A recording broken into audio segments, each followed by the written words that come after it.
সুপ্রিয় দর্শক, আমি আফজাল হোসেন স্বাগত জানাচ্ছি সম্পাদকীয়তে। পশ্চিমবঙ্গে বিজেপি ক্ষমতায় আসার পর থেকেই বিএসএফ এর মাধ্যমে জোর করে বাংলাদেশে লোক ঠেলে দেওয়ার তৎপরতা বেড়েছে।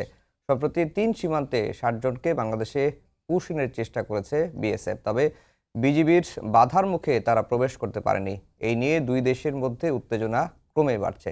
ভারতের পররাষ্ট্র মন্ত্রণালয় দ্বিপাক্ষিক প্রক্রিয়ায় ফেরত পাঠানোর কথা বললেও বাংলাদেশ স্পষ্ট জানিয়েছে যে কোনো মূল্যে পুশিন প্রতিহত করা হবে। প্রাসঙ্গিক বিষয় নিয়ে আমাদের আজকের সম্পাদকীয় সীমান্তে সংকট। আর এ নিয়ে আলোচনার জন্য স্টুডিওতে উপস্থিত আছেন আব্দুল নূর তুষার, গণমাধ্যম ব্যক্তিত্ব, এবং গোলাম মাওলা রনি, রাজনৈতিক বিশ্লেষক। দর্শক, আপনারাও এই আলোচনায় সরাসরি অংশ নিতে পারেন। আলোচনায় অংশ নেওয়ার জন্য সরাসরি কল করতে হবে টেলিভিশনের পর্দায় দেখানো নাম্বারে। এছাড়া ফেসবুকের মাধ্যমেও আপনাদের মতামত পাঠাতে পারেন। আলোচনা শুরুতেই জানিয়ে দিচ্ছি এখনকার প্রধান শিরোনাম।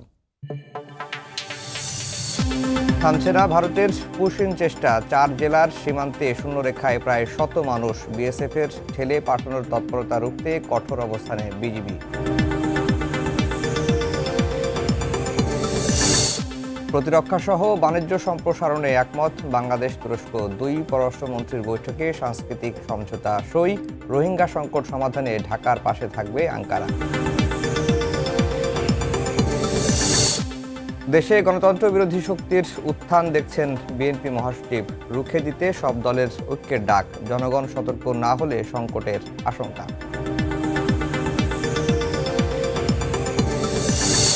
আড়াই মাস ব্যবধানে পদ্মায় ফের বাস ডুবি। যাত্রী নামানোই এবার প্রাণে রক্ষা। চালক হেলপারকে উদ্ধার। 2 ঘন্টায় টেনে তোলা হলো বাস। 2 জেলায় সড়ক দুর্ঘটনায় নিহত 7।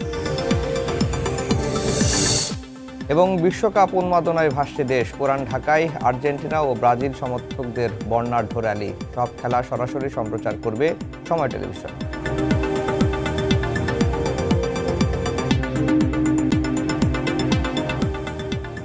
দর্শক, শিরোনাম শুনছিলেন। আমরা আজকে আলোচনার বিষয় দিয়েছি সীমান্তে সংকট। তুষার ভাই, আপনাকে দিয়ে আলোচনা শুরু করি। এই যে সীমান্তে যে পুশিনের ঘটনাটি ঘটছে, বিজিবি সতর্ক অবস্থানে রয়েছে এবং এর মধ্যে সীমান্তে ঝুঁকিপূর্ণ ৭০টি স্থান চিহ্নিত করেছে বিজিবি। বাংলাদেশের আর কি করার আছে এই পুশিন ঠেকানোর?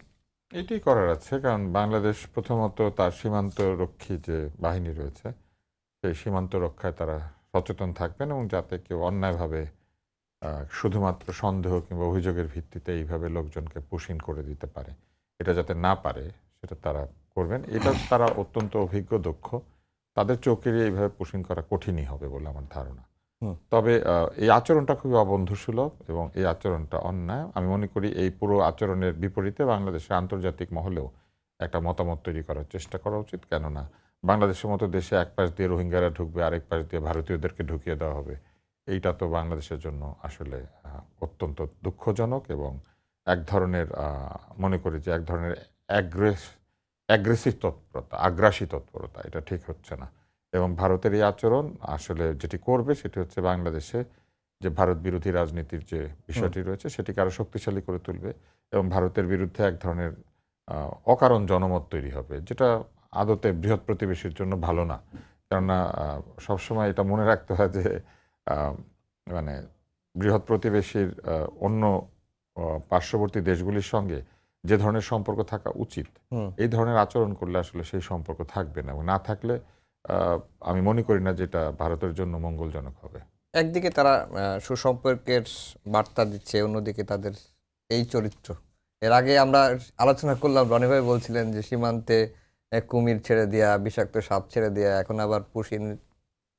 আমার কেন জানি মনে হয় যে ভারতের মানে ভিতরের যে রাজনীতি, সেই রাজনীতিতে একটা প্যারাডাইম শিফট হয়েছে এবং ভারতের মধ্যে এই যে এক ধরনের উগ্রবাদী হিন্দু জাতীয়তাবাদ জেগে ওঠা, এই যে গরুর মাংস সহ নানান ধরনের বিষয়ে মুসলিম সহ অন্য ধর্মাবলম্বীদেরকে আক্রমণ করা।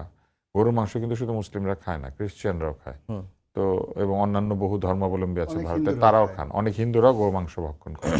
এই গোমাংসের বিরুদ্ধে যে এক ধরনের তৎপরতা চালিয়ে মানুষজনকে উত্তেজিত করে তোলা, তারপরে যেটা মুসলমানরা বা অন্য ধর্মাবলম্বীরা নিষিদ্ধ মনে করেন সেইগুলি দিয়ে তাদেরকে আক্রমণ করা, যেমন শোনা যাচ্ছে যে শুকরের রক্ত, শুকরের মাংস, শুকরের মাথা নিক্ষেপ করা হচ্ছে, এরকম এসেছে, আমি ফেসবুকে দেখেছি, সত্য মিথ্যা জানি না।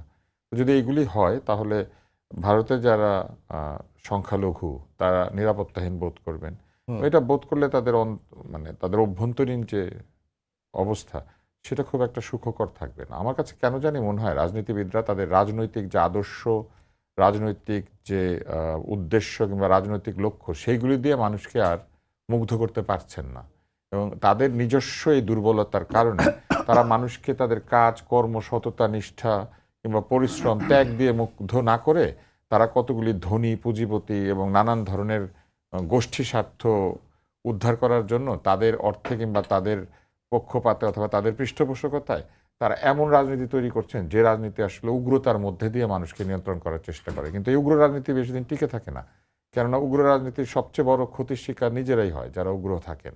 এবং এক পর্যায়ে যখন তাদের সন্তান, পরবর্তী প্রজন্ম, তাদের আত্মীয় স্বজন তারাই উগ্রতায় আক্রান্ত হবেন, তখন তারা বুঝবেন মানে নগর পুড়লে দেবালয় আসলে নিরাপদ থাকে না। ফলে বাংলাদেশ কিংবা অন্যান্য পার্শ্ববর্তী দেশের সঙ্গে তারা যদি সম্পর্ক খারাপ করেন, তাদের নিজস্ব অবস্থাও কিন্তু আসলে ভালো থাকবে না। এটা বুঝতে পারার ক্ষমতা আমি মনে করি ভারতে বহু মানুষের রয়েছে, কারণ তারা শিক্ষাগত দিক থেকে বা সংস্কৃতিগত দিক থেকে অনেক অগ্রসর একটি দেশ। কিন্তু এরকম একটা দেশে যে এই ধরনের রাজনীতি বা এই ধরনের নীতি তারা অবলম্বন করছেন, এটা আসলে গ্রহণযোগ্য না। এতে তারা ক্ষতিগ্রস্ত হবেন, ঠিক যেভাবে আপনি দেখবেন যে আমেরিকা ক্ষতিগ্রস্ত হচ্ছে কানাডা এবং মেক্সিকোর সঙ্গে খারাপ আচরণ করে। তো বৃহৎ রাষ্ট্র যখন খারাপ আচরণ করে তখন আসলে সে একা হয়ে পড়ে এবং সে একাকিত্ব পরে তাকে দুর্বল করে ফেলে। জি, রনি ভাই, শেষে বৃহৎ রাষ্ট্র যদি খারাপ আচরণ করে তখন সে একা হয়ে পড়ে। এই পর্যায়ে সীমান্তের যে সংকট, এই সংকট মোকাবেলার জন্য সতর্ক অবস্থান ছাড়া এবং কূটনৈতিক প্রচেষ্টা ছাড়া আর কিছু করার কি সুযোগ আছে বা কোনো অস্ত্র আছে হাতে? আছে। আমাদের যে আর্মস অ্যান্ড অ্যামুনিশন আছে এগুলো দিয়ে ফাঁকা গুলি করা যেতে পারে। যারা পুশিং করার চেষ্টা করবে তাদের পায়ে গুলি করা যেতে পারে। ওরা তো আমাদেরকে সরাসরি বুকের উপর গুলি করে, আমাদের যারা লোকজন আছে। তা আমরা একটু ভদ্রতা দেখিয়ে ওদের পায়ে গুলি করতে পারি, বা এমনভাবে গুলি করতে পারি ওদের কানের কাছ দিয়ে চলে যাবে, কানটা ছিদ্র হয়ে যাবে। এর জন্যই তো আসলে আমরা এই বিজেপিকে এত অর্থ দিয়ে, টাকা দিয়ে এই কাজগুলো করেছি।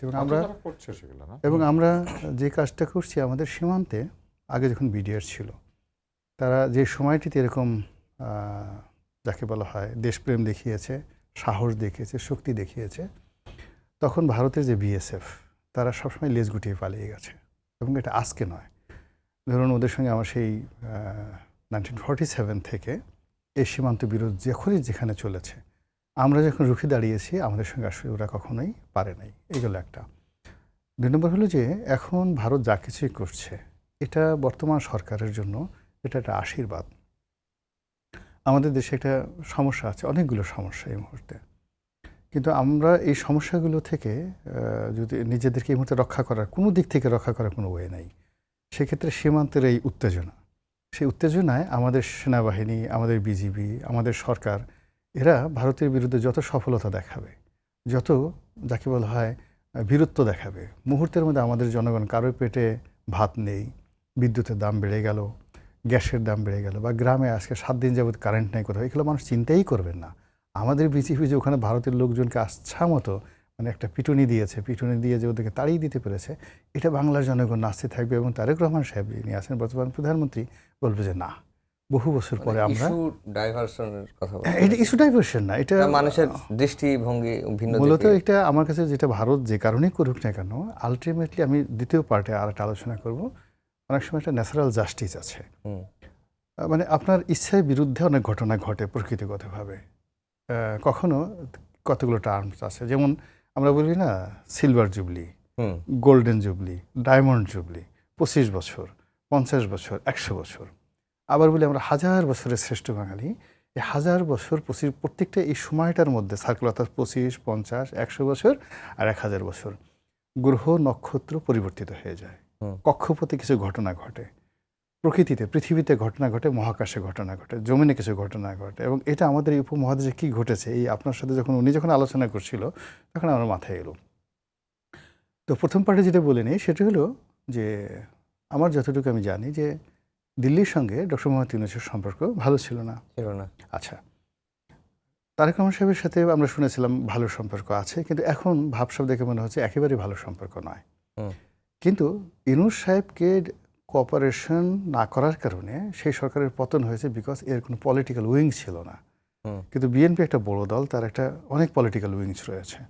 ফলে কি হলো, এই যে ভারত যে অসহযোগিতাগুলো করছে এটাকে পলিটিক্যালি ক্যাপিটালাইজ করার মতো স্লোগান আছে, তাদের লোক আছে, মিছিল মিটিং করা আছে, এমনকি ফারাক্কা কনফারেন্স করার, ফারাক্কা মার্চ করার, আর অনেক জিনিসগুলো পলিটিক্যাল, যেটাকে পলিটিক্যাল ইনস্ট্রুমেন্ট বলা, যেটা বিএনপির হাতে আছে।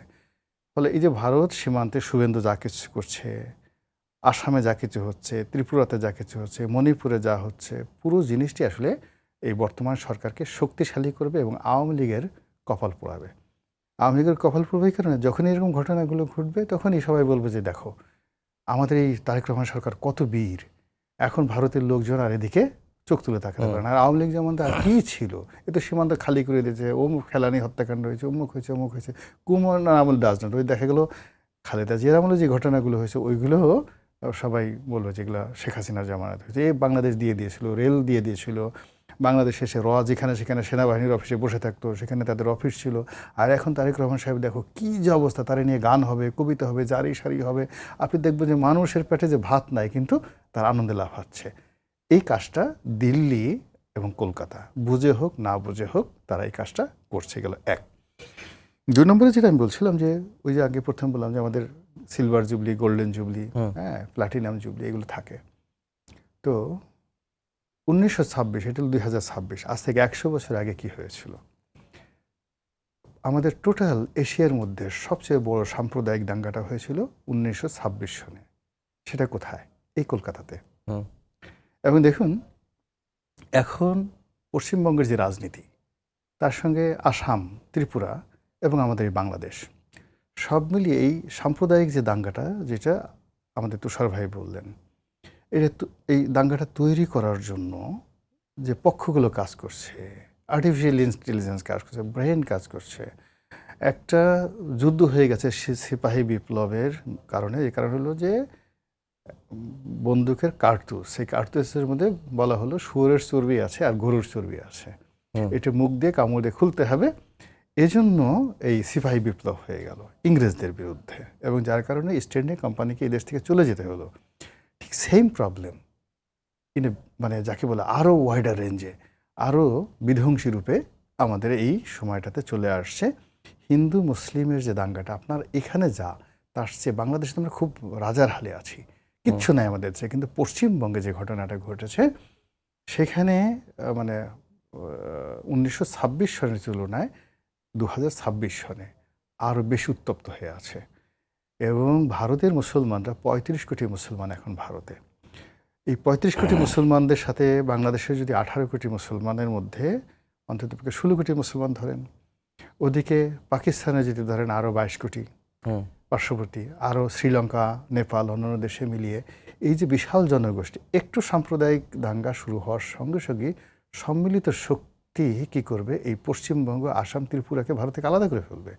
এতে কেউ তাদের রক্ষা করতে পারবে না। এই গেল এই যে শতাব্দীর, অর্থাৎ 1926 সনে কলকাতাতে যে সাম্প্রদায়িক দাঙ্গা হলো, সেই দাঙ্গার ভিত্তিতে দুটো রাষ্ট্র, অর্থাৎ পাকিস্তান এবং ভারত, দুটো রাষ্ট্র আলাদা হয়ে গেল। এবং সেই দাঙ্গার ভিত্তিতেই কিন্তু এই যে আমাদের যে বাংলার আজকের যে অবস্থা, পশ্চিমবঙ্গ দুটো বাংলা আলাদা হয়ে গেল ওই একটা দাঙ্গার কারণে। মানে এই বাঙালি যদি একত্র থাকে তাহলে বল্লভভাই প্যাটেলটা, সর্দার বল্লভভাই প্যাটেল, জওহরলাল নেহেরু, তারা এই ভারতকে নেতৃত্ব দেবে উত্তর ভারত থেকে কিংবা দক্ষিণ ভারত থেকে, এরা সম্ভবই না। বিকজ কংগ্রেসের পুরো নেতৃত্বটা সেই 1887 সন থেকে পুরো নেতৃত্বটা ছিল পশ্চিমবঙ্গের হাতে। তো যার জন্য তারা বাংলাটা ভেঙে দিল। এটা হলো 26-এর ঘটনা। এখন আর একটা ঘটনা বলি। এখন ধরুন ভারতের যে নেতৃত্বটা দেখেন, সেটা হলো দক্ষিণ ভারতের দাক্ষিণাত্য, যেখানে ওরা বলে শিবাজিরাও, মানে শিবাজির বাবা। আমরা যে বলি যে বিভিন্ন সময়টাতে ওই যে বর্গী এলো দেশে, সেই বর্গী এলো দেশে। তো এই পুরো যে বর্গী, শিবাজি, যা কিছু বা যেগুলোকে এখন নরেন্দ্র মোদী মার্কেটিং করছে, হিন্দুইজমটা, এটার যে শুরুটা হয়েছিল যে জায়গা থেকে, গুজরাট থেকে, দাক্ষিণাত্য থেকে। আচ্ছা, এই দাক্ষিণাত্যের একজন সম্রাট ছিলেন, চোল রাজবংশ ছিল, রাজা ছিলেন রাজেন্দ্র। আজ থেকে 1000 বছর আগে, 1000 বছর আগে এই দক্ষিণ ভারতের রাজেন্দ্র 1026 খ্রিস্টাব্দে সে প্রথম, ইতিহাসের এই প্রথম, মানে সবসময় দিল্লি থেকে, বাংলা থেকে, বাংলা, বিহার, উড়িষ্যা থেকে আমরা সবসময় দাক্ষিণাত্য আক্রমণ করেছি। এই প্রথম ওখান থেকে তারা আক্রমণ করে এই বাংলা কলকাতা পর্যন্ত চলে আসছিল। কেন আসছিল জানেন? এই গঙ্গার পানি দখল করার জন্য, আজ থেকে 1000 বছর আগে। জি।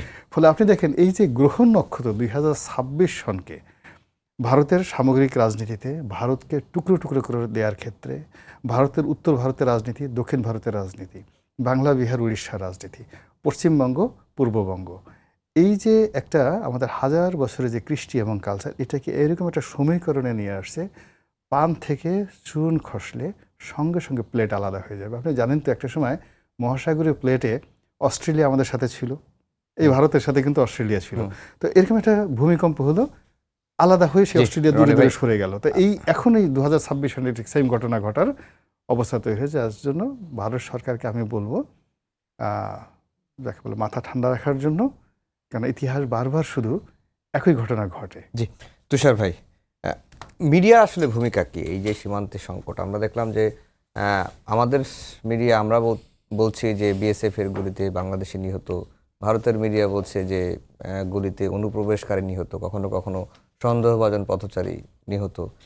মানে গণমাধ্যমের ভূমিকা কি এই ক্ষেত্রে? ন্যারেটিভ গণমাধ্যমের ভূমিকা হবে, গণমাধ্যম সঠিক সংবাদটা পরিবেশন করবে, যা সত্য সেটা জানাবে, আর যা সত্য নয় সেটাও জানাবে যে এই কথাটা সত্য না। এছাড়া তো সংবাদ মাধ্যমের আর কোনো ভূমিকা থাকার কথা না। সংবাদ মাধ্যমের তো পক্ষপাত করার কথা না। সংবাদ মাধ্যমের যা সত্য বা যা সঠিক সেটা তুলে ধরার কথা, সেই কাজটা গণমাধ্যম করবে বলে আমরা আশা করি। আমাদের দেশে তো গণমাধ্যম সেইভাবেই করেছে সবসময়। আমরা কিন্তু কখনো দেখি নাই যে গণমাধ্যম এইখান থেকে ভারতীয় পক্ষকে কোনোভাবে অহেতুক আক্রমণ করেছে অথবা কোনো মিথ্যা তথ্য ছড়িয়েছে, এরকম খুব একটা হয় নাই। দু একটা সংবাদপত্র আছে একটু ভারত বিরোধী অবস্থান আছে, দু একটা টেলিভিশন হয়তো আছে একটু ভারত বিরোধী, কিন্তু সেটা এমন নয় যে অহেতুক অসত্য তথ্য প্রচার করে তারা কোনো আক্রমণ করেছে। এটা আমাদের এখানে কম হয়। ওইখানে টিভি উপস্থাপকরা যেভাবে যে ভাষায় আক্রমণ করেছেন আমাদের এদিকে, আমাদের মনে হয় না আমাদের এখান থেকে সামান্যতম তার রিপ্লাই কিংবা তার কোনো প্রতি উত্তর আমাদের এখান থেকে কেউ দিয়েছে। অসভ্যভাবে লাভ দিয়ে ঝাঁপ দিয়ে, তাই না? আমরা দেখেছি তো কি হয়েছে। আমরা মনে হয় এত অসভ্যতায় যেতে পারি না। তবে একটা জিনিস আমার ভালো লেগেছে, আমরা একসময় ভাবতাম কলকাতা সংস্কৃতির একটা পীঠস্থান, সেখানে অনেক বই পাওয়া যায়, অনেক লেখক তারা সাংস্কৃতিকভাবে অনেক কাজ করেন। আমাদের লেখকরা কলকাতার থেকে পুরস্কার পেলে অত্যন্ত খুশি হয়ে যেতেন। আমি দেখেছি যে অনেক লেখক লিখতেন আনন্দ পুরস্কার প্রাপ্ত। কিন্তু এইরকম অসভ্যতা দেখার পরে আমার ভালোই লেগেছে, সম্ভবত তারা তাদের সেই সাংস্কৃতিক জায়গাটা হারিয়ে ফেলতে শুরু করেছেন। তাদের কাছ থেকে যে ভাষার সৌন্দর্য, আমরা ভাবতাম যে তারা সুন্দর ভাষায় সুন্দর বাংলায় কথা বলেন, কিংবা আমরা একসময় শুনতাম নদিয়ার ভাষা হচ্ছে সবচেয়ে নাকি বাংলার সুন্দর ভাষা, এসব শুনতাম। নদিয়াতে কোনদিন আমি যাই নাই, আর ভারতে তো আমাকে যেতে দেয় না, বহু বছর হয়েছে আমাকে তারা যেতে দেয় না। কেন যেতে দেয় না এটাও জানি না, না যেতে দিয়ে ভালোই হয়েছে, দূর থেকে দেখতে পাই। তো সেই দেখা থেকে এক ধরনের শ্রদ্ধাবোধ সবসময় ছিল, কেননা ছোটবেলায় পিসি সরকারকে চিঠি লিখতাম ম্যাজিক শেখার জন্য। তখনও জুয়েলাইজ এত জনপ্রিয় হয়ে ওঠেন নাই। পিসি সরকারের বই ছিল জাদুর, চিঠি লিখে তার ম্যাজিক সার্কেলের মেম্বারও হয়ে গিয়েছিলাম। একটা সুন্দর লাল ফর্ম পাঠিয়েছিলেন, একটা বই পাঠিয়েছিলেন। এত ছোট্ট দুইটা ছেলে, আমি আর আমার ছোট ভাই, উনি কেমিক্যাল ম্যাজিক নামে একটা বই এমনি পাঠিয়ে দিয়েছিলেন যে তোমরা জাদু শিখতে চাও, আমার এই বইটা পাঠালাম। আমি এরকম জিনিস আশাই করি নাই অত বয়সে, অত ছোট বয়সে। তো এরকম অনেক কিছু দেখেছি আমরা। এই যে কমিক পড়তাম, বাংলা কমিক, তারপরে আমরা নানান রকম চরিত্র, হ্যাঁ, এই যে ঘনাদা, টেনিদা, তাই না, সত্যজিৎ রায়ের সমস্ত, প্রফেসর শঙ্কু, ফেলুদা, এই যে দা শব্দটা মনে হয় ওইখান থেকে শিখেছিলাম। এখন তো হ্যাঁ, এখন তো দা মনে হচ্ছে দা কোমড়া সম্পর্ক বলে না, সেরকম হয়েছে। তো এই যে তাদের এই অধঃপতন, এইটা আমাকে দুঃখ দেয় একদিকে, যেমন আবার আনন্দ দেয়। আমরা বুঝতে শিখেছি যে আমরা ধীরে ধীরে তাদের চেয়ে সভ্য হয়ে উঠছি, এবং ঢাকা আসলে শেষ পর্যন্ত বাংলাদেশের বাংলা ভাষাভাষীদের, বাঙালিদের সংস্কৃতির কেন্দ্র হয়ে উঠবে। রনি ভাই শুরুর দিকে একটি বিষয় বলছিলেন যে আর এই রাজনীতি করলে তো মনে করেন জাতা, মানে এই রাজনীতিতে একেবারে জাতা, এটা করলে পরে তো সম্পর্ক আসলে অনেক নিচের দিকে চলে যাবে। এটা যারা করছেন তারা আসলে ভুল করছেন। কিন্তু এই সীমান্ত ইস্যুটা কি বর্তমান সরকারের জন্য আশীর্বাদ হয়ে আসছে? এটা রনি ভাই শুরুর দিকে না, এটা একটা মজার ব্যাপার আছে। সরকার একটা প্রতিষ্ঠান, আসলে সরকার যারা তৈরি করেন বা সরকারে যারা থাকেন, তারা বিভিন্ন বিষয়কে নিজের ফেভারে নেওয়ারই চেষ্টা করবেন। সরকার কি কখনো নিজের বিরুদ্ধে কিছু যেতে দিতে না, চায়? চায় না তো। সরকারের কাজই হচ্ছে যা ঘটুক সেটা সরকারের ফেভারে নিয়ে আসার চেষ্টা করা। তাই সরকার যদি চান এই ঘটনাটাকে নিজের ফেভারে নিয়ে আসার জন্য চেষ্টা করতে পারবেন এবং সেই চেষ্টা সফলতাও আসতে পারে। তবে নির্ভর করে সরকার যে ন্যারেটিভ বা সরকার যে বক্তব্যগুলি তৈরি করবেন সেই তৈরি করা লোকগুলি যদি বুদ্ধিমান না হয় হুম তাহলে তখন দেখা যায় যে এগুলি ভালো মতো কাজ করে না। যেমন ওই যে ওইদিকে যে আহ, ঘটনাটা তৈরি করার চেষ্টা করছে এগুলো যারা বুদ্ধু টাইপের লোক তারা করছেন। তো এই বুদ্ধু দিয়ে তো কাজ হবে না। বুদ্ধুরা করছে বলে কিন্তু এই ঘটনাটা এরকম নগ্ন হয়ে গিয়েছে। কিন্তু এটাকে পৃথিবীর বহু দেশে এই ব্যাপারগুলিকে অনেক সুন্দরভাবে করে এবং তাতে করে সাপও মরে লাঠিও ভাঙে না। কিন্তু এখানে সাপও মরবে না লাঠিও ভাঙবে না, উল্টা সাপ ছেড়ে দেওয়ার যে ব্যাপারটা আছে ওনারা হ্যাঁ। বলেছেন যে সাপ ছেড়ে দিয়েছি মাঝখানে মাঝখানে এইসব হবে আর কি। এবং হবে ওনাদের সাপ আমাদের লাঠি, সাপ মরবে এবং আমাদের লাঠি ঠিক থাকবে। জি রনি ভাই, আরেকটা বিষয় নিয়ে আলোচনা করতে চাই। আজকে মির্জা ফখরুল ইসলাম আলমগীর বেশ কিছু কথা বলেছেন, সামাজিক যোগাযোগ মাধ্যমে রাজনীতির বিপদ সতর্কতার কথা বলেছেন এবং তিনি শেষে যেটি বলেছেন যে রাজনীতি এক ভয়াবহ পরিস্থিতির দিকে ধাবিত হচ্ছে। আপনার কাছে কি মনে হয় যে কি হলো রাজনীতিতে হঠাৎ করে? প্রথমত হলো কি, রাজনীতিতে আমার জন্য, তুষার ভাইদের জন্য, আমরা যে জেনারেশনটা 80s-এ বেড়ে উঠেছি, আমাদের যে মানে যেটাকে বলে পিউরিটি অ্যান্ড পিউরিটি, ইংরেজিতে যে দুটো শব্দ আছে, আমার যে যে যতটুকু স্বচ্ছতা, যতটুকু পবিত্রতা, যতটুক ম্যাচুরিটি যেটাকে বলা হয়, এটা আমরা আসলে এরশাদ জমানাতে 80 দশকে পেয়েছি। এখন এই জমানাতে যা তরুণরা, যারা জেনজি বলা হয়, এরা যে ভাষায় কথা বলছে না, এটা আমাদের মন ভেঙে যাচ্ছে। মস্তিষ্কের যে সার্কেলগুলো আছে না, এলোমেলো কথা বলছে। আমার ওদেরকে দেখলে আমার ভীষণ ভয় লাগে। আমি যখন টেলিভিশনে দেখি, মানে বাস্তবে বিশ্বাস করে যারা গালাগালি করে, একজন কারোর সঙ্গে, তুষার ভাইয়ের অনেকের সাথে আমি টেলিভিশনে দেখেছি, কিন্তু আমার দুর্ভাগ্য বা আমার দুঃসাহস হয়নি এদের সাথে কখনো কোনো টেলিভিশনে বসতে। এমনকি 1-to-1 আমি এদের কারোর সাথে আমার কখনো দেখা হয়নি গত 3-4 বছরে। এই অল্প সময়ের মধ্যে ধরেন ইনুস জমানা থেকে আজ পর্যন্ত পুরো রাজনীতির অঙ্গনে যেখানে অশ্লীল শব্দ, অশ্লীল অঙ্গভঙ্গি, মুরব্বীজন যারা আছে তাদেরকে অপমান করা, ছোট করা, তারপরে বিভিন্ন মানুষের ক্যারেক্টার অ্যাসাসিনেশন, আপনাকে পছন্দ হলো না, আপনার চরিত্রের সম্পর্কে খুব একটা বাজে কথা বলে দেওয়া হলো, আপনার যে কোনো একটা অর্জন, আপনি সেটা বড় ব্যবসায়ী হন, বড় ডাক্তার হন, গণমাধ্যম ব্যক্তিত্ব হন বা পলিটিক্যাল বিশ্লেষক হন, আপনাকে প্রথমেই মনে করবে যে আপনার কিছুই নাই এবং আপনাকে একেবারে তুচ্ছতাচ্ছিল্য ছিল। এটা আমাদের এই রাষ্ট্রে, এই সমাজে কখনো ছিল না।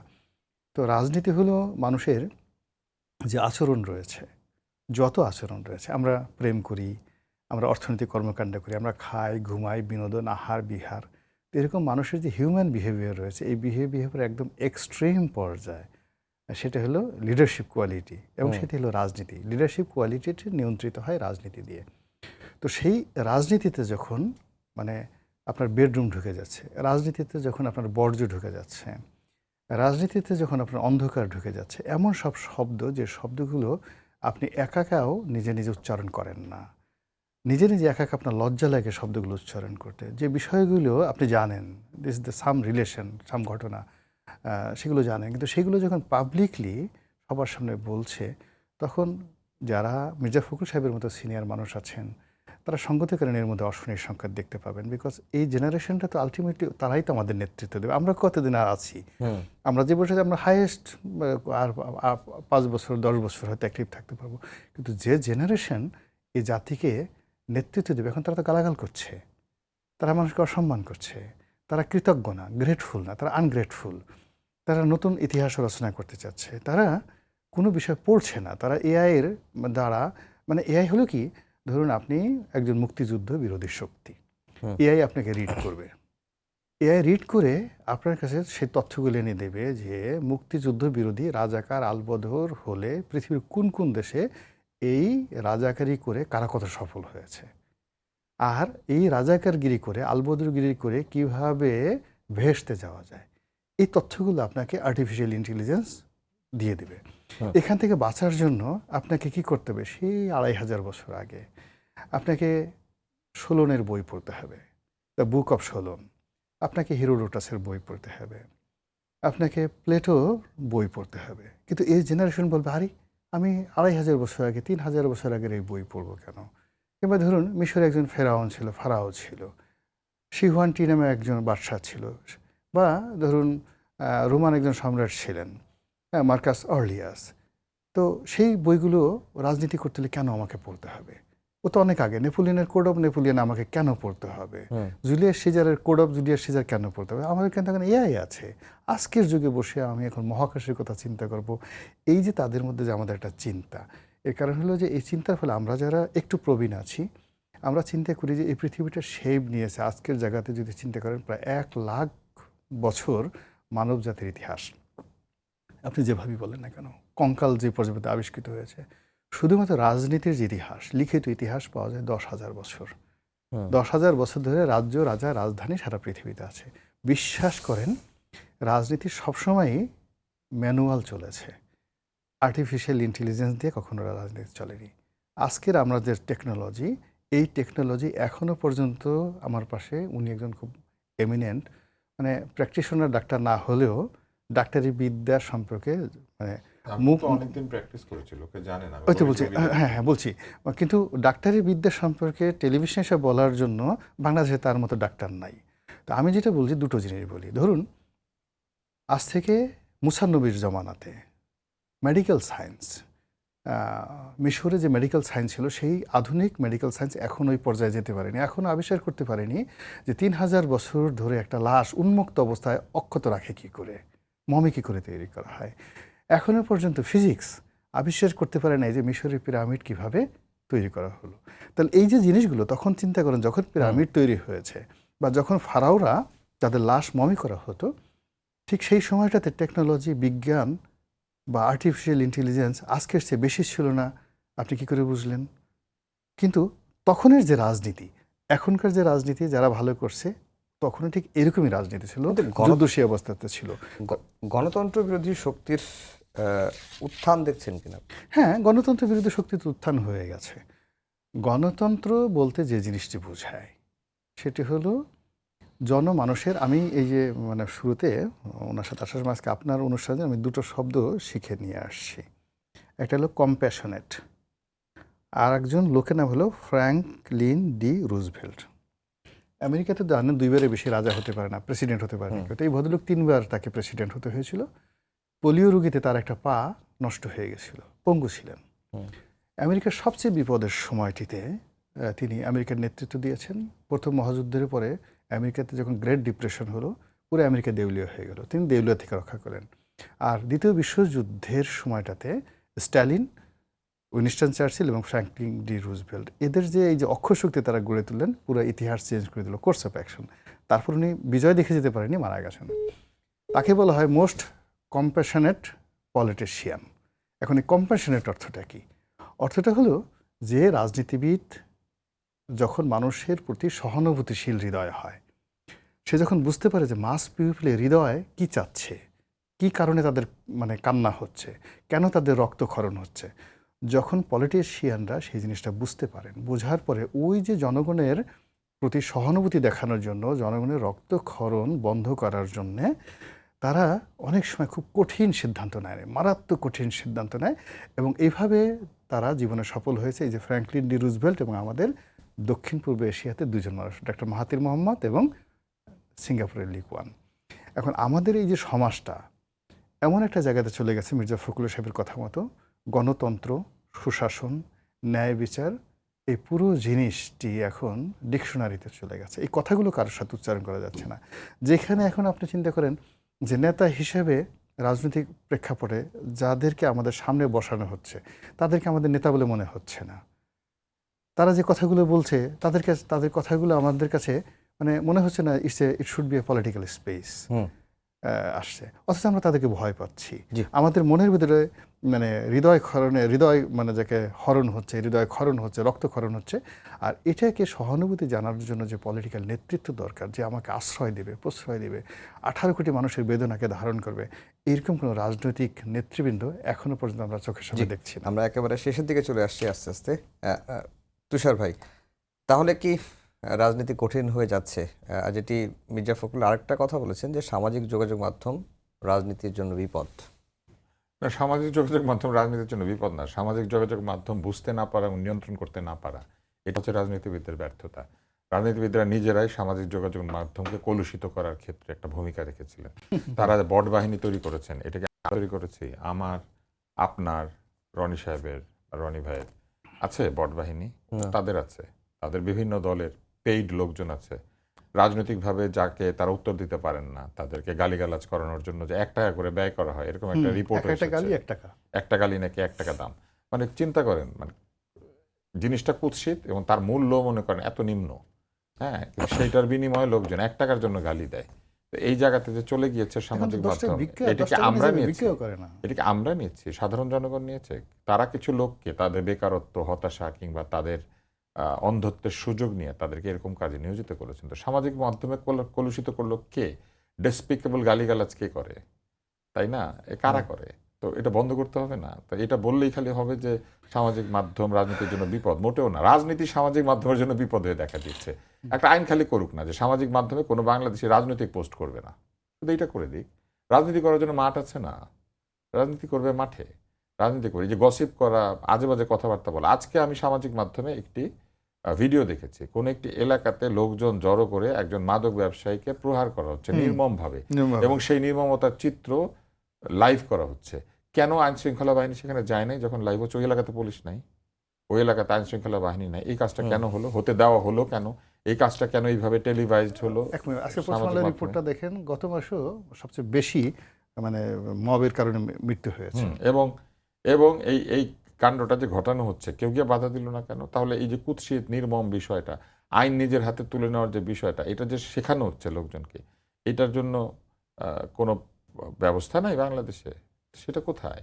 এই কাজগুলি তো করতে হবে। মেয়েটা কি কোনো এমন কোনো প্রতিষ্ঠান যার সঙ্গে নেগোশিয়েট করা যাবে না? কিংবা এই সামাজিক মাধ্যমগুলি যেখান থেকে পরিচালিত হয় তাদের সঙ্গে নেগোশিয়েট করা যাবে না? এরকম কি কোথাও লেখা আছে? আমরা সেখানে বিজ্ঞাপন দিই না, আমরা সেখানে লোকজন আমাদের এখানে অর্থ খরচ করে না, করে কিন্তু আমরা প্রচুর পরিমাণে বুস্টিং হয় বাংলাদেশ থেকে, বিদেশ থেকে বাংলাদেশের প্রচুর পয়সা দেয়। শুধু ভুলে যান এই কথাটা। 18 কোটি লোক, সেখানে কত কোটি ইউজার আছে? বহু দেশে তো 10-20 লাখ লোক, 30 লাখ লোক। আপনি আইসল্যান্ডে যান, 0.5 কোটি লোক নাই তাদের, তার চেয়ে বেশি লোক মিরপুরে থাকে। ঢাকা শহরে 3.5 কোটি লোক আছে। এই ঢাকা শহর যে এখন যে অবস্থা আছে, পৃথিবীর অধিকাংশ দেশের চাইতে ঢাকা শহরের জনসংখ্যা বেশি। ঢাকা শহরকে যদি হিসাব করেন, পৃথিবীর বহু দেশের জনসংখ্যা ঢাকার চেয়ে কম। তাহলে এইটার একটা সুযোগ আছে না? এইটা ব্যবহার করছে না, আমরা ইউজার না, ইউজারদের একটা সে থাকে না? তাহলে আমাদের জনগণ সেটা নেগোশিয়েট করতে পারে না কেন? শুধু জাতিসংঘের সাধারণ পরিষদের এই যে আনুষ্ঠানিক সভাপতি, যে একটা ফর্মাল একটা ব্যাপার, এটা দিয়ে আসলে কি আসে যায়? এটা খায় না পিন দিয়ে, এটা হইলে কি হবে আপনি আমাকে বলেন তো? কিন্তু আজকে যে এই যে আমরা অত্যাচারিত হচ্ছি বিভিন্নভাবে এই সামাজিক মাধ্যমে, টেকনোলজিতে, এটা নেগোসিয়েশন করতে পারে না কেন? এটা নেগোসিয়েশন করতে কে তাদেরকে না করছে? ইংরেজি জানে না, ইংরেজি বোঝে না, আমাদেরকে নিয়ে যাক, আমাকে নিয়ে যাক। ধরেন আমি এটা এমনি এই কারণে বলছি না যে আমি আসলে ব্র্যাক করছি, মানে আমি যতটুকু ইংরেজি জানি ওইটা দিয়ে নেগোশিয়েট করা সম্ভব। বিতর্ক করেছি সারা জীবন, আন্তর্জাতিক বিতর্কে গিয়েছি, ইংরেজি ভাষায় কথা বলে এমন লোকেরা বিতর্কে আমার মতো একটা ইংরেজি অর্ধেক জানা লোকের কাছে হেরে গিয়েছে। তাহলে সেইটুকু যদি আমরা পারি, অতটুকু নেগোসিয়েশন করার ক্ষমতা আমাদের এত এত মেধাবী লোকদের নাই, যারা রাষ্ট্র পরিচালনা করেন, সরকার পরিচালনা করেন। ওনারা কি করে বসে বসে? এটা তো তাদেরকে হতে দিতে হবে। দেশ বিদেশে তাদের সন্তানেরা থাকে, তারা তো আমাদের চেয়ে ভালো ইংরেজি জানে, তারা তো ইংরেজের দেশে থাকে। তাহলে সেইখানে তারা একটু নেগোশিয়েট করতে পারে না? তারা বলতে পারে না মেয়েটার সঙ্গে বসতে অসুবিধা কি? তারা যে কমিউনিটি স্ট্যান্ডার্ড আমাদের দেশে তৈরি করে দিয়েছে, এই কমিউনিটি স্ট্যান্ডার্ড কি আমাদের কমিউনিটি স্ট্যান্ডার্ড? সারা বিশ্বব্যাপী কি একটাই বেয়াদবির সংজ্ঞা, একটা সংস্কৃতি? আমরা কি সারা পৃথিবীতে একই ভাষায় কথা বলি, নাকি একই গান গাই, নাকি একই খাবার খাই, নাকি একই পোশাক পরি, নাকি একইভাবে আমাদের একই ধর্ম পালন করি? আমাদের সব জায়গায় বৈচিত্র্য আছে। তাহলে কমিউনিটি স্ট্যান্ডার্ডের বৈচিত্র্য নাই? একজন জোকার সাহেব ঠিক করে দেবে আর আমরা জোকারের মতো সেটাকে ফলো করব? এই আলোচনাগুলি হয় না কেন? এই আলোচনাগুলি হয় না কারণ পার্লামেন্টের মতো জায়গাতে উদ্ভট আলোচনা হয়, গাড়ি চায়, অফিস চায়। কেন এগুলো নিয়ে আলোচনা করবে? পার্লামেন্ট আলোচনা করবে মানুষের প্রয়োজনীয়তা নেই। আজকে প্রযুক্তির বিশ্বে প্রযুক্তি এগিয়ে যাচ্ছে, সেই প্রযুক্তি আমাদের কাছে চ্যালেঞ্জ হয়ে দেখা দিচ্ছে কিন্তু অনেকগুলি কারণে। একটা হচ্ছে এই প্রযুক্তি আমরা উদ্ভাবন করি না, আমরা শুধু ব্যবহারকারী। আরেকটা হচ্ছে এই প্রযুক্তি ব্যবহার করার জন্য যথেষ্ট শিক্ষা এবং সামাজিক যে অবস্থান সেটা আমাদের নাই। এবং আরেকটা হচ্ছে আমরা আর্থিকভাবে দরিদ্র, ফলে প্রযুক্তি ব্যবহারের ক্ষেত্রে আমরা সবসময় লেটেস্ট প্রযুক্তি ব্যবহার করতে পারি না, অথবা প্রযুক্তির ব্যবহার করতে গেলে যেহেতু আমরা দরিদ্র, আমরা এখান থেকে পয়সা কামানোর সুযোগ খুঁজি। আজকে দেখেন, পশু নির্যাতন করে সেটার ভিডিও ফেসবুকে রিলিজ করা হচ্ছে, মানুষ দেখে, দেখলে পরে পয়সা পায়। এটা কোন দেশের কমিউনিটি স্ট্যান্ডার্ড? তোমাদের দেশে তোমরা পশু এইভাবে নির্যাতন করতে দাও, তাহলে আমাদের দেশে পশু নির্যাতনের এই ভিডিও তোমরা আপ করতে দিচ্ছ কেন? এটা নিয়ে মেয়েটার সঙ্গে কথা বলা যাবে না? 100 বার যাবে, এটা তো তাদের কমিউনিটি স্ট্যান্ডার্ড, তাদের ওখানে তারা পশু নির্যাতন এলাও করে।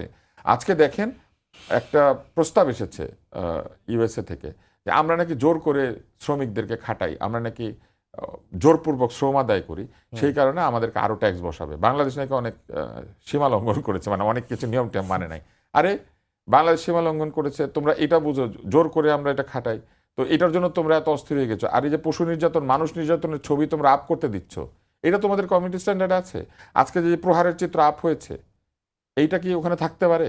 এটা থাকা উচিত। এইটাকে কেন তারা বন্ধ করছে না? কারণ তারা কোনো না কোনোভাবে সূক্ষ্মভাবে এই জিনিসগুলো আমরা যদি দেখি এবং দিনে দিনে আমাদের পতন হয়, এই চেষ্টার মধ্যে তারা আছে। সীমান্ত দিয়ে কি খালি পুশিন হয়, মাথার মধ্যে পুশিন হয়। এবং এটার একটা বই আছে চমৎকার, এটা আমি জানি না, আজকালকার ছেলেমেয়েরা তো বই পড়ে না। মনোজগতে উপনিবেশ একটা বই আছে, মফিদুল হক সাহেবের লেখা। মফিদুল হক সাহেবকে অনেকে এখন দেখতে পারেন না নানান কারণে, কিন্তু বইটা কিন্তু একটা চমৎকার বই। এই যে মানুষের মনোজগতে যে উপনিবেশিকতা তৈরি করা হয়েছে, আমরা মাথার ভিতরে যেসব জিনিস নিচ্ছি, এগুলোই তো আমাদেরকে তৈরি করছে। আর আজকে তরুণ সমাজ যে বিভ্রান্ত হচ্ছে, এই বিভ্রান্ত হওয়ার দায় দায়িত্ব তো নিতে হবে। কেউ না কেউ তো তাদেরকে বিভ্রান্ত করছে। রনিবা একটা সুন্দর কথা বলেছেন যে উনি বেয়াদবদের সাথে বসে না। তো মুশকিলটা কোথায় দেখেন, বেয়াদবের সাথে যদি না বসে, এরা বেয়াদবি করার লোকও পাবে না। এরা যে বেয়াদব কেউ বুঝবে না। শুধু সেই কারণে আমি মাঝে মাঝে কিছু চিহ্নিত বেয়াদবের সাথে গিয়ে বসি, এবং এই বেয়াদবরা যখন বেয়াদবি করে আমি তখন হাসি, চুপ করে থাকি। মাঝে মধ্যে হঠাৎ একদিন ধমকাই, কারণ ওদেরকে মনে করিয়ে দিতে হয় যে আমরা কিন্তু ধমক দেওয়া ভুলে যাই নাই, আমরা কিন্তু আমাদের জায়গা থেকে সরি নাই। আমরা এরকম করলে হঠাৎ ধমক দেবো, কিন্তু এই জায়গাটা আমরা নিয়ে যাই। কিন্তু এই যে বেয়াদবরা যে বেয়াদবি করছে আজকে, এই বেয়াদবি চোখের সামনে হচ্ছে না। সেই বেয়াদবি বন্ধ করার জন্য কিছু করা হয়েছে? উল্টা আমরা বেয়াদবদেরকে ভোট দিয়ে সংসদে পাঠিয়েছি। এই জাতির বেয়াদবি নিতে হবে, কারণ তারা বেয়াদবদেরকে ভোট দিয়ে সংসদে পাঠান। এরকম আছে না? ওপেন বেয়াদবি করেছে, সেরকম লোকজন দাঁড়ায় নাই, ভোট পায় নাই, ভবিষ্যতে পাবে। আপনি যখন এগুলা করবেন, তখন আপনি তার ফলাফল নেবেন না। আপনি কাটা বৃক্ষ, কাটা ফলের বৃক্ষ, যে মানে কাটাযুক্ত ফলের বৃক্ষ আর কি, সেটা আপনি বপন করবেন, আপনি সেটাকে নিচে সার দিবেন, আর ফলের কাটা আপনি সহ্য করবেন না। একটা ছোটবেলা আমাদের একটা কবিতা ছিল, ওইটা ভাব সম্প্রসারণ করতে দিত। কাটা হেরি খান্ত কেন কমল তুলিতে, দুঃখ বিনা সুখ লাভ হয় কি মোহিতে। মানে পৃথিবীতে দুঃখ ছাড়া সুখ লাভ করা যায় না।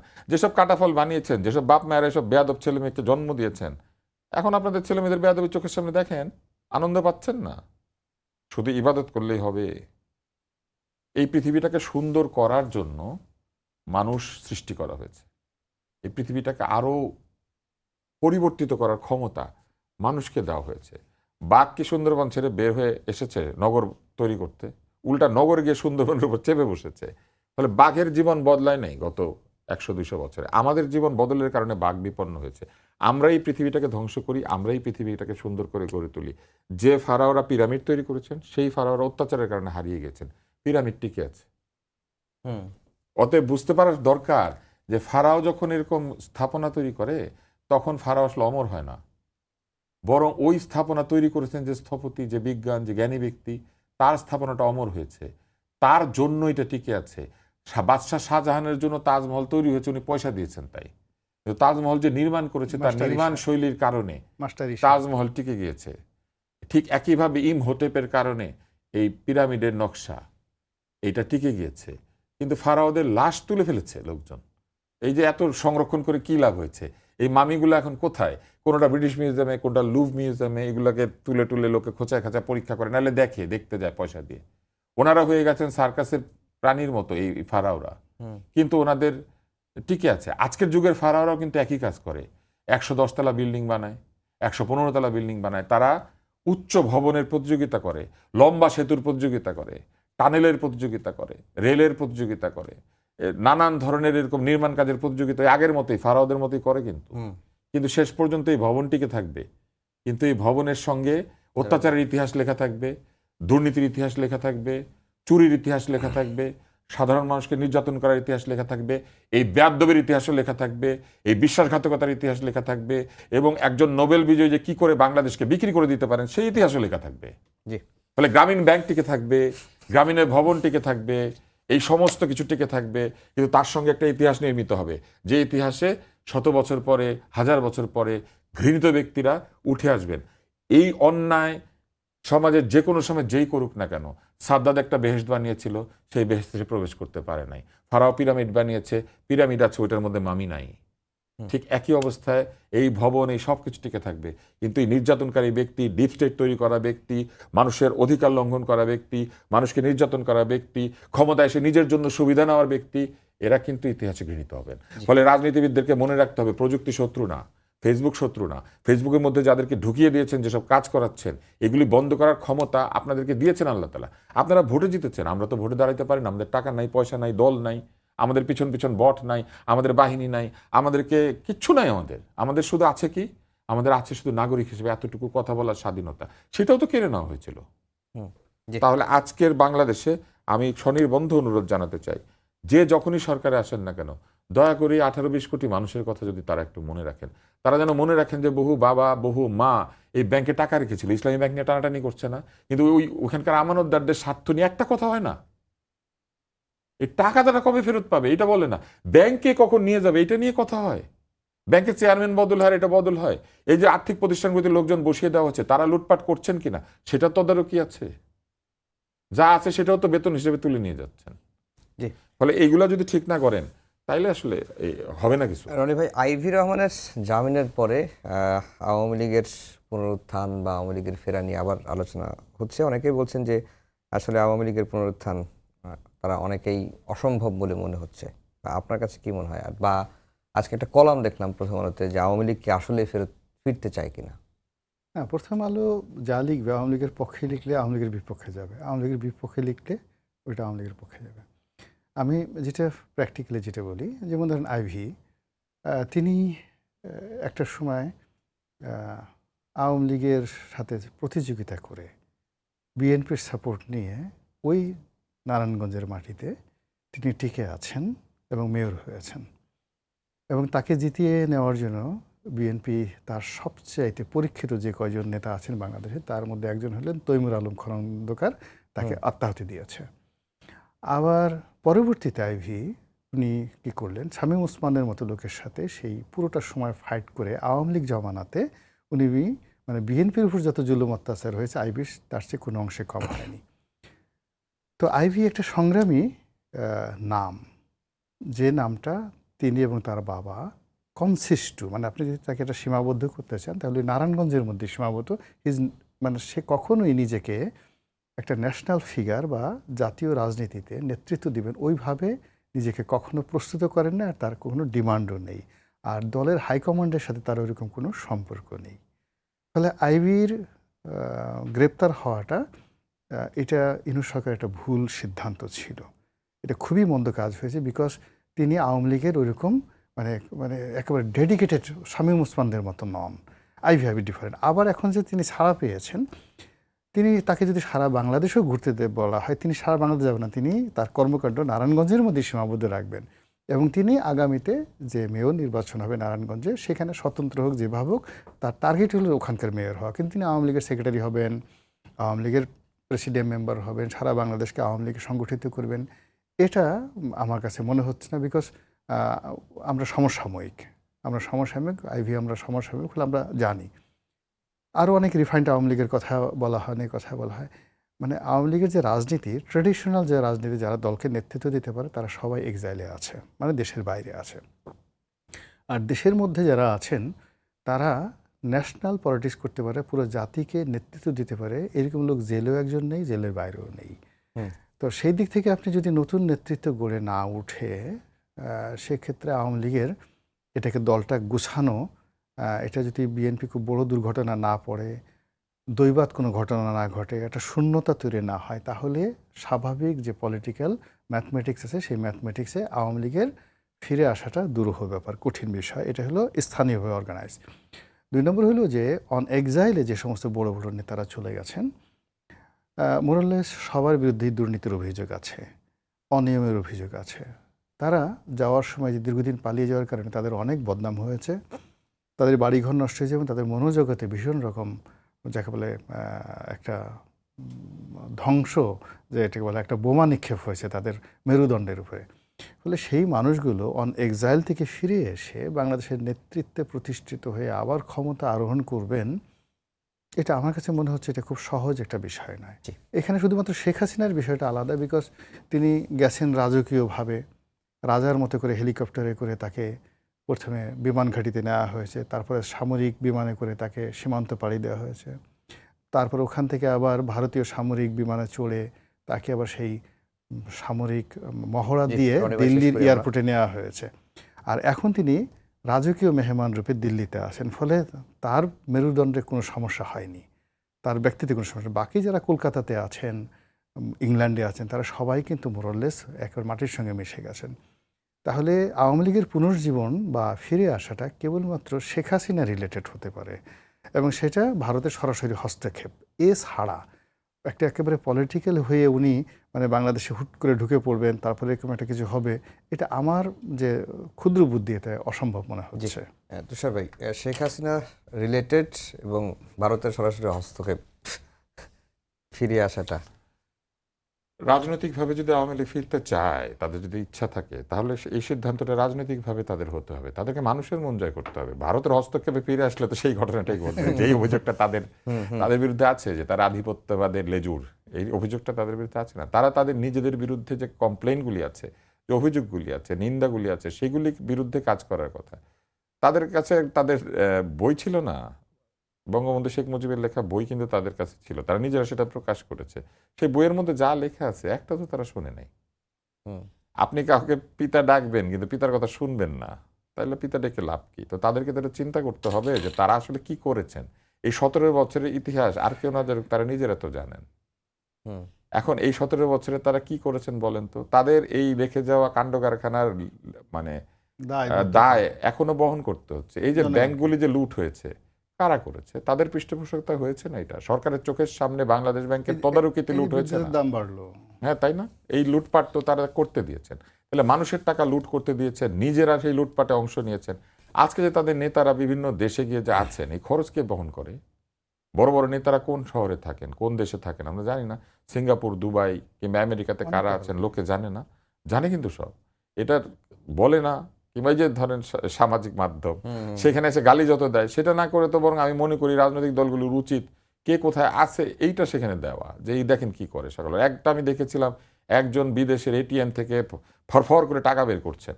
বিদেশে ফরফর করে একদিকে টাকা বের হয়, আরেকদিকে ইউনুসের জমানায় ইউনুসের কথাবার্তার কারণেই বলেন বা তার ইমেজের কারণেই বলেন, আজকাল আমেরিকায় যেহেতু মাল্টিপল ভিসা দেয় না, উল্টা $10,000 $15,000 করে বন্ড জমা দিতে হয়। তাহলে একদিকে সাধারণ মানুষ যাইতে পারে না, আরেকদিকে ওনারা ওইখানে গিয়ে কোন ভিসায় গিয়েছেন, কিসের ভিত্তিতে তারা ওখানে ফরফর করে এটিএম থেকে টাকা বের করেন? তাহলে এটার জবাব তাদেরকে দিতে হবে না? বলে আওয়ামী লীগ যদি ফিরতে চায়, তাদের নিজেদের শরীর নিজেদের পরিষ্কার করতে হবে, গোসল নিজের করতে হবে। আরেকজন আপনাকে গোসল করাই দিবে আর আপনি ফিরে সেই আসবেন, অ্যাটিটিউড কি দেখাচ্ছে? সেই অ্যাটিটিউড তো তাদের মধ্যে কোনোদিন ছিল? তারা জীবনে কোনোদিন তাদের ভুল ত্রুটি স্বীকার করেছে? একবার 96 সালে মাপ চেয়েছিল, কিন্তু সেই মাপ চেয়েছিল যে কেন চেয়েছিল সেই কাহিনীটা আমি জানি, কিন্তু এটা অযথা এখানে বলতে চাই না।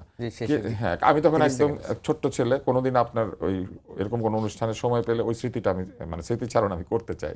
কিন্তু আপনি বলেন তাদের কোনো কিছুর মধ্যে অনুতাপ আছে? এই যে আজকে ইসলামী ব্যাংক নিয়ে টানাটানি হয়, ইসলামী ব্যাংকের দখল বেদখল এগুলো কে করেছিল? মানুষ ব্যাংকের টাকা দখল করতে কিভাবে যায়? হলমার্কে ওখানে যে এক উপদেষ্টা গিয়ে যাইতো, প্রধানমন্ত্রী এক উপদেষ্টা তখনকার, গিয়ে হলমার্কের কেলেঙ্কারির সঙ্গে জড়িত ছিল, কোনো শাস্তি হয়েছে? তারা নিজেদের লোকদের দিকে কোনোদিন একটা অপরাধের শাস্তি দিয়েছেন? তা তো দেন নাই। ওনারা গুম খুন করেছেন না? কোনো চোর বাটপার বদমাইশকে তো দেখলাম না যে ওনারা গুম করেছেন। ওনারা গুম করেছেন রাজনীতিবিদদেরকে, প্রতিপক্ষকে। ফলে এইসব কাজের মানে জবাবদিহিতা যতক্ষণ পর্যন্ত আওয়ামী লীগ না দিবে, ততক্ষণ পর্যন্ত ওনারা ফিরতে পারবেন। আপনি দেখেন আওয়ামী লীগ ভাই একেবারে শেষ, তুষার ভাই একেবারে শেষ। এই ছিল আমাদের আজকের সম্পাদকীয়তে। আগামীকাল আবারও দেখা হবে একই সময়ে। শুভরাত্রি।